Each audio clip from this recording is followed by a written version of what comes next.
हमारे देश में दो तरह की शिक्षा व्यवस्थाएं चल रही हैं। अमीरों के लिए अलग, गरीबों के लिए अलग। अमीरों के लिए प्राइवेट स्कूल, गरीबों के लिए सरकारी स्कूल। मैंने कई बार देखा है, घर पर जब मेहमान आते हैं और पूछने पर हम ये बताते हैं कि सरकारी विद्यालय में पढ़ रहे हैं, तो उनके चेहरे का रिएक्शन, भाव एक अलग तरीके का हो जाता है। तब मुझे बड़ा दुख होता है।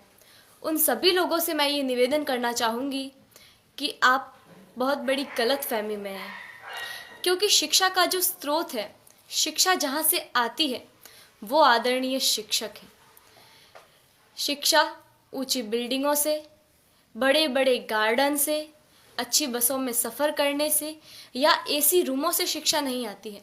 शिक्षा आती है शिक्षकों से, और वहाँ पढ़ा रहे सभी शिक्षक राजस्थान सरकार या किसी भी सरकार द्वारा आयोजित शिक्षकों को चयनित करने की परीक्षा में असफल रहे हुए लोग हैं, जिनको सरकार ने शिक्षक बनाने से इनकार कर दिया है। वो सभी लोग वहाँ पढ़ा रहे हैं।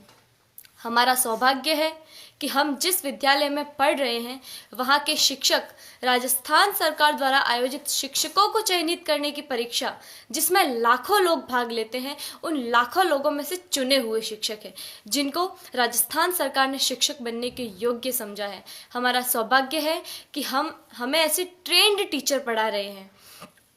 मुझे गर्व है कि हम अच्छे हाथों में हैं। मेरे दादोसा आदरणीय जय सिंह जी देवल यहाँ विराजे हुए हैं, जो मुझे कभी कभी एक बात कहते हैं कि जितने भी IAS, RAS या सरकार के किसी भी उच्च पद पर लगे हुए ऑफिसरों में से ज़्यादातर ऑफिसर्स सरकारी विद्यालयों में पढ़े हुए हैं और सरकारी विद्यालयों से ही उत्तीर्ण हुए हैं।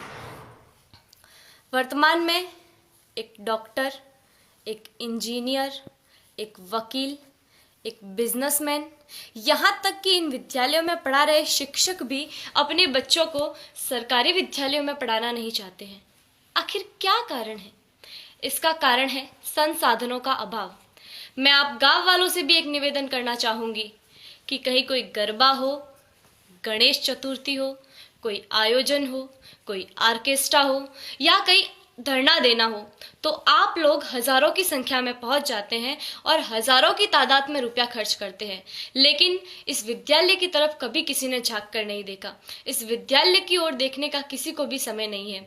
मैं आप गाँव वालों से ये निवेदन करना चाहूँगी कि जितना जोश आप उधर उन कार्यक्रमों में दिखाते हैं, उतना ही जोश आप इधर इन विद्यालयों के लिए दिखाएं। भविष्य में संजोगवश हम सरकारी विद्यालयों में पढ़ रहे छात्रों में से कोई प्रधानमंत्री या और कुछ बन गया, तो सबसे पहले तो हम ये कोशिश करेंगे कि भारत की तमाम सरकारी स्कूलों को एक उच्च स्तर पर ले आए, ताकि भविष्य में भारत में एक ऐसा समय आए कि सभी बच्चे सरकारी विद्यालय में पढ़ रहे होंगे। मुझे जो कहना था वो कह दिया।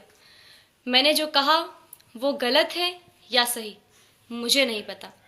इसका निर्णय तो आप लोग ही कर सकते हैं। मेरे जो मन में था वो कह दिया। अब मुझे बहुत अच्छा महसूस हो रहा है। जय हिंद, जय भारत।